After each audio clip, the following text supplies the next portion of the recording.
You'll regret leaving me, she screamed, tears streaking her gold-dusted cheeks. Soup splashed across Emeka's chest, hot and stinging, as Chioma's voice pierced the crowded buka, while villagers gawked. Adobi froze, rag in hand, her eyes blazing with hurt. Who was this glamorous stranger claiming Emeka? Why was he standing there, soaked and silent, torn between two worlds? A storm was brewing, and it was just the beginning. Unravel the mystery with Baobab African Tales. Subscribe and chase the truth. In the heart of Lagos, Nigeria, where skyscrapers kiss the clouds and the streets hum with the chaos of money and power, lived Emeka Okonkwo. At 28, he was the golden boy of a billionaire oil family. Cars worth millions of naira, a mansion with marble floors and parties that never ended. But beneath the shine, Emeka felt like a prisoner. His friends, fake. His girlfriend, a gold digger. One night, at a gala dripping with champagne and egos, he caught her whispering to a friend, plotting to drain his bank account. "He's my ticket to the good life," she giggled, not knowing he was steps away. That was it. Emeka's heart cracked open, not from love, but from disgust. He wanted out of the lies, the greed, the life that wasn't his. He muttered to himself, "I'm done with this. They don't see me. They see my father's oil wells." By morning, he'd made up his mind. He'd leave Lagos to find something real. Love, purpose, a place where he wasn't just a walking ape. He stood before his parents, the Lagos skyline glowing through the floor-to-ceiling windows behind them, a reminder of the empire he was born to inherit. His mother, Nkechi, sat stiff as an iroko tree, her gele tied high like a crown. His father, Obi, leaned back in his leather chair, a king on his throne, puffing a cigar that cost more than most people's monthly rent. Emeka took a deep breath and let it out. "I'm leaving Lagos." Nkechi's eyes widened, her voice cutting through the silence like a whip. "You can't just walk away, Emeka. What will people say about us?" She clutched her wrapper, as if his words threatened to unravel the family's honor. In her world, reputation was everything. Every neighbor's whisper, every headline in the papers mattered more than gold. Obi stayed quiet at first, his cigar smoke curling upward, but his gaze was sharp, slicing through Emeka's resolve. "Why?" he finally growled, low and steady. "I'm tired of living a lie," Emeka said, his voice firm but shaking inside. "Everyone here wants my money, not me. I need to find something real, love, purpose, away from all this." Nkechi shot up, her hands flying. "Love? Purpose? You're the only son of Obi Okonkwo. Your purpose is here, running this empire." But Obi raised a hand, silencing her. He leaned forward, eyes narrowing. "Fine, go, but 6 months. That's all you get. Then you come back and marry Chioma A's. Her father's connections will lock our legacy tight." Emeka's stomach twisted. Chioma, beautiful, polished, but a stranger. A deal, not a wife. 6 months, he echoed, turning away. He'd take the challenge, but he'd fight for his own path, no matter the cost. 300 kilometers from the neon chaos of Lagos, Emeka Okonkwo rolled into a small southeastern Nigerian village, his fancy shoes swapped for dusty sandals. The air here was different, clean, spiced with the scent of wood smoke and red earth after a morning rain. He'd left behind the billionaire life, trading skyscrapers for a humble mud house with a tin roof that rattled when the wind blew. It wasn't much, just a single room with a creaky bed and a kerosene lamp, but to Emeka, it felt like freedom. He needed work, something to keep his hands busy and his mind off the past. That's when he stumbled into Mama Nguzi's buka, a bustling little spot where the villagers gathered daily. Mama Nguzi, a round-faced woman with a laugh that could wake the ancestors, sized him up quick. "You look strong enough," she said, handing him an apron. "Start tomorrow. Don't be late." And just like that, Emeka became a server, hauling steaming plates of jollof rice, pounded yam, and egusi soup to hungry customers. The work was brutal. Sweaty days under the sun, feet aching from hours of standing, arms sore from balancing trays piled high with food. Now he was dodging chickens in the yard and scrubbing pots with water fetched from a borehole half a kilometer away. But something stirred in him. For the first time he felt alive, like a man, not a name on a bank statement. The villagers didn't know his family owned oil wells worth billions of naira, and that was the beauty of it. They welcomed him with open arms, no strings attached. "Hey, new guy, more egusi soup over here," a farmer called one afternoon, his grin wide and genuine. Emeka laughed, wiping sweat from his brow with the back of his hand. "Coming right up," he shouted back, hustling to the kitchen. Another day, an old woman patted his arm after he served her fried plant. "You're a good boy," she said, her voice warm like a grandmother's blessing. That simple kindness hit him deep. Here, he wasn't a wallet to be emptied. He was just Emeka. The sun was high over Mama Nguzi's buka, turning the little village eatery into a hive of chatter and clinking plates. Emeka darted between tables, balancing trays of steaming jollof rice and bowls of egusi soup thick with spinach and goat meat. Sweat beaded on his forehead. That's when she caught his eye. Adobi Nwosu, a 25-year-old schoolteacher with a fire in her step and a heart bigger than the village itself. She'd come in for lunch, her arms full of books for the kids she taught down at the schoolhouse. Adobi wasn't just kind, she was fierce, always fighting for the little ones who had nothing but dreams. Emeka liked that about her from the start. He was wiping down a table when their eyes met. "You're new here," she said, her voice steady but warm, like a breeze after a long day. "I'm Ada." Emeka grinned, a little shy, guilty as charged. "I'm Emeka." That was the beginning, a spark, quiet but real, flickering between them like a lantern in the dark. But peace never lasts long when trouble's brewing. Enter Chike, the chief's son, strutting into the buka like he owned the place. Tall and loud with a swagger that screamed privilege, he rolled in with his crew, barking orders. "Hey, server boy, where's my food? You move slower than a snail," he sneered, loud enough for the whole place to hear. Emeka bit his tongue, setting down a plate of pounded yam and vegetable stew. "Here you go," he said, keeping it cool. But Chike wasn't done. "What's this rubbish?" he barked, shoving the plate so stew splattered across Emeka's apron. "You call this service? A poor rat like you shouldn't even be near me. I'm the chief's son." The buka went quiet, all eyes on Emeka. His fists clenched, but before he could speak, Adobi shot up from her seat, hands on her hips, voice sharp as a cutlass. "Leave him alone, Chike. He's working harder than you ever will, sitting around boasting about your father's title." Chike's face twisted, caught off guard. "You dare talk to me like that, Adobi," he spat. "I'll have him sacked." But Adobi didn't flinch. "Go ahead and try. The village respects sweat, not shouting." Humiliated, Chike stormed out, his crew trailing behind. The buka erupted in whispers, some even clapping for Adobi. She turned to Emeka, softening. "You didn't deserve that." He nodded, grateful. "Thanks. You've got guts." She smiled, a small, fierce thing, and in that moment something clicked. A bond was born, stitched together by courage and quiet respect. Days turned into weeks, and Emeka found himself drawn to Adobi like a moth to a flame. One stormy afternoon, when rain tore through the village like an angry spirit, the schoolhouse roof caved in.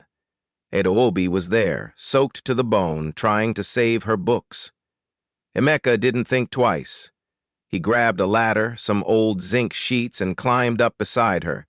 Together they patched that roof, laughing through the downpour as thunder rumbled overhead. "You're crazy, you know that," she teased, water dripping from her braids. "Takes one to know one," he shot back, grinning. Under a sky, they'd sit outside her little house, the crickets singing back up to their talks, her voice weaving stories of hope. "See these fields?" she said. "Last year, floods nearly took everything. I taught the farmers to dig trenches, saved the harvest, boosted it by 300 kilos. Emeka's eyes widened. "You did that?" She nodded, humble but proud. "And over there," she added, gesturing to a group of widows weaving baskets, "I started a cooperative. Gives them work, keeps their kids fed." Then there were the kids, ragged, barefoot, crowding around her after school. "I teach them under this tree, reading, sums, anything to give them a chance." Emeka watched her, heart swelling. This wasn't just a woman. This was a force, turning poverty into power, with nothing but her brain and her heart. Their evenings became a ritual, planning a well here, a market stall there, laughter ringing through the village like music. But then, one dusty afternoon, the ground shook with the rumble of an engine. A sleek Range Rover screeched to a halt, and out stepped Chioma, Emeka's fiancée from Lagos, dressed in shimmering Ankara and dripping gold. She strutted into the buka, eyes blazing. "Emeka!" she barked. "What's this nonsense? You're mine, not some village girl's." The air froze. Adobi blinked, stepping back, and Emeka's world tilted. Chioma had come to claim him, and she wasn't leaving without a fight. Chioma hit the village like a whirlwind, her presence impossible to ignore. She swept through the dusty lanes, tossing crisp 5,000 naira notes to wide-eyed kids and weathered farmers, her smile dazzling yet icy as a Lagos high-rise. "Emeka, darling," she purred, sauntering up to him at the buka, linking her arm with his like they'd never been apart. "This little adventure's over. Come back to Lagos, back to me where you belong." Emeka yanked his arm free, jaw clenched tight as a drumhead. "It's not about money, Chioma," he said, voice low but firm. "It's about who I am with her." Chioma's eyes flashed like lightning over the Niger Delta. "Her? That dusty dreamer?" She spun toward Adobi, who stood nearby, wiping down tables, and let her venom spill. "You think you can keep him, village girl? I'm his future. His real future, not some mud hut fantasy." Adobi's face burned red, her hands trembling as she gripped the rag, but her voice held steady. "I won't fight for him if he doesn't know what he wants," she said, soft but sharp, then turned and walked away, leaving a heavy silence in her wake. The village buzzed like a stirred beehive. Some folks swayed by Chioma's glamour, her gold bangles glinting in the sun, others standing firm for Adobi's quiet grit. Chioma wasn't done.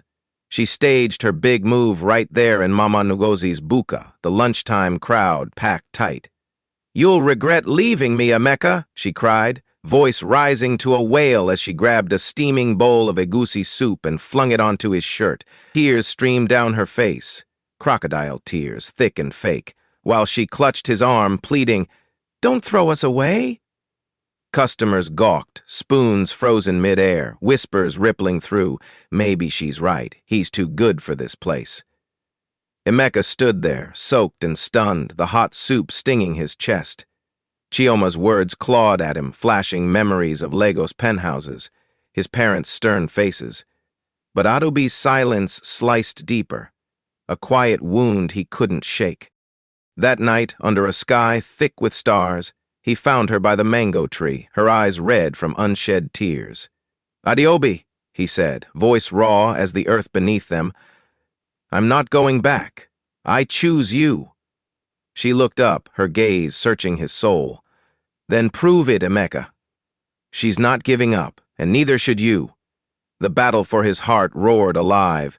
Peace in the village shattered like a clay pot dropped on concrete when Emeka's phone buzzed one humid afternoon. It was his father, Obi, voice trembling through the line. "Son, we're finished," he rasped, the weight of despair cracking his usual steel. "The company's rigs, sabotaged. We're bleeding millions of naira." Emeka's heart sank as Obi spilled the grim tale. Chief Nwusu, a rival oil baron with a grin as sharp as a machete, had struck hard. His men had slipped into the Okonkwo oil fields under cover of night.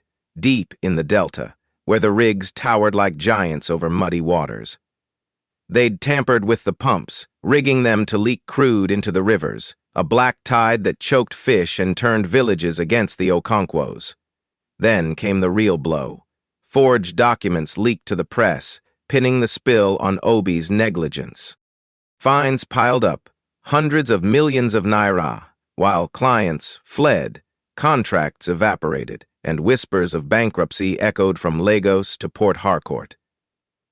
"Come home, Emeka," Obi begged, voice raw. "We need you now, or we lose everything. Our name, our legacy, all of it." Emeka stood frozen outside the buka, the phone slipping in his sweaty grip. The weight of it crushed him. He'd have to tell Adobi the truth, abandon this life he'd built, and face the mess back in Lagos. He trudged to his mud house, tossing clothes into a bag, mind racing with dread. That's when Adobi found him, her shadow falling across the doorway. "What's wrong?" she asked, her voice steady as the earth after rain. Emeka sighed, eyes heavy. "My family's company. It's collapsing. Rigs wrecked, rivers poisoned, lies everywhere. I have to go back." She stepped closer. "Who did this?" He hesitated, then let it out. "Chief Nwosu. He's tearing us apart." Adeobi's eyes widened, a spark igniting behind them. "Wait, I know that name. Years back I pulled a man from a wreck on the Lagos-Enugu road. Big car, fancy suit, nearly bled out in the ditch. I patched him up, got him to a clinic. He said his name was Chief Nwosu." Emeka's jaw dropped, the pieces clicking like a market trader's abacus. "That's him." Adobi nodded, her mind already spinning. "He owes me his life. Let me talk to him. I can fix this." Emeka stared, caught between disbelief and hope. "Adobi, this isn't some village squabble. It's oil, money, power." She cut him off, fierce as a lioness. "And I've got brains and a debt to call in. He's not untouchable, not to me. Trust me, Emeka. I'll go to Lagos with you." Her words hit him like a drumbeat, steady and strong. This wasn't just kindness. It was courage, the kind that could shift fates. And Adobi was stepping into the fire with him. Adobi didn't blink twice before hopping into a rickety bus, rattling 300 kilometers from the village to Lagos, dust still clinging to her sandals. She arrived at Emeka's family mansion, where his sister, Ife, sized her up. Wrapper faded, hair tied back in a simple scarf. "You're meeting Chief Nwosu like that?" Ife asked, eyebrow arched. Adobi grinned. Not quite. Ife dragged her upstairs, pulling out a stunning Ankara gown, deep red with gold embroidery, fit for a queen. Adobi slipped it on, the fabric hugging her frame like it was made for her, and pinned her hair into an elegant updo. She traded her worn slippers for sleek heels, standing tall, a village girl turned warrior, ready for battle. Emeka gaped. "You look unstoppable." She marched into Chief Nwosu's gleaming office, the Lagos skyline sprawling behind his glass desk. He leaned back, smirking. "A village girl bargaining with me?" Adobi didn't flinch. "I'm the one who saved you, Chief. Lagos-Enugu Road, your car smashed, blood everywhere. I dragged you out, patched you up. You owe me your life." His smirk faded as memory clicked. Then came the twist. Pure chance had armed her. Months back, while tutoring kids, she'd found a battered phone in the bush, dropped by a passing driver. Curious, she'd charged it, and there it was, Nwosu's voice, barking orders to sabotage the rigs, recorded by a disgruntled aide who'd lost it fleeing a bribe drop. "Call off your dogs," she said, sliding the phone across, the crackling proof echoing in the room. "Or this hits every newsstand from Lagos to Abuja. Your empire falls before breakfast." Nwosu's face tightened. He was cornered. "You're a lion in a woman's skin," he muttered, scribbling a deal. 50 million naira in reparations, sabotage stopped. Take it and go. Emeka's parents, Obi and Nikichi, rolled in, expecting a fight. Adobi met them at the gate, papers in hand. "It's over," she said, calm as a river after rain. "Nwosu's paid up. Your company's safe." Obi's jaw dropped. Nikichi's eyes widened. "Who is this girl?" Obi asked, awe creeping in. "She's smarter than half my boardroom," Nikichi said. Then Adobi turned peacemaker. "No more war," she urged, her tone firm yet warm. "He's paid his debt. Why not work together? Share the oil fields, split the profits. A truce builds more than revenge ever could." Obi nodded slowly. "You've got my blessing, girl, rich or not." Days later, the Okonkwo's and Nwosu's signed a pact. Rivals turned partners, drilling side by side for a haul worth billions. A lost phone's luck, and a heart that saw beyond the fight. Wahala, what a journey, eh? Adobi and Emeka battled fierce, and now, it's your time to talk.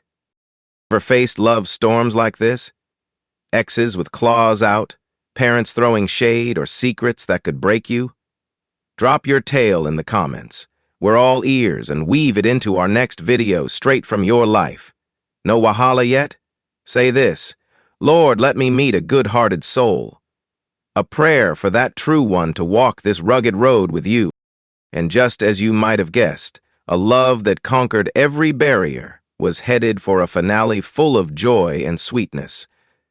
Emeka and Adobi were about to step into a future brighter than the Lagos sun. Like how it all came together. Chioma slunk back to Lagos, her tail between her legs, while the village buzzed with new energy. Emeka's parents, once so proud, hugged Adobi tight. "I was wrong," Nkechi said, voice soft. "You're the daughter we needed."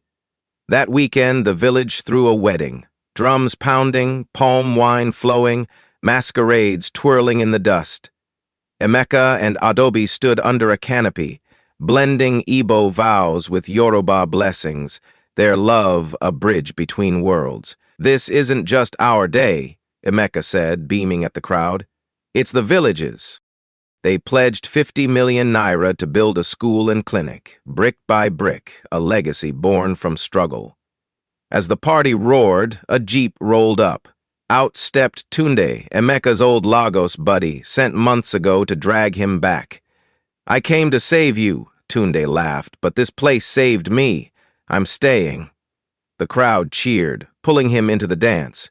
Adobi leaned into Emeka. "We did it," she whispered. "Not just us," he replied, "all of us." Love had won. Not just theirs, but the village's too. A testament to resilience, brains, and heart. In Emeka and Adobi's journey, life's truths shine bright. Love, resilience, and faith in God can conquer any storm. Emeka traded wealth for purpose, showing true riches live in a heart led by the Lord, not gold. Adobi, poor but mighty, proved God arms the humble, with wisdom to lift a village. Her grit turned rivals into partners. Their story whispers forgiveness isn't frail. It's a seed of faith, trusting God to grow peace from pain. For us, hustling in Accra's heat or braving Chicago's cold, Proverbs 3:05 rings true. Trust in the Lord with all your heart. Their triumph over jealous exes, family fights, and empires teaches us to pray, "Lord, let me meet a good-hearted soul," and walk life's rugged road with hope. Hey, Baobab African Tales fam! We've got gripping stories brewing. Tales of mystery, justice, and wisdom rooted deep in our soil. Stay blessed, stay wise, and never let the shadows fool you.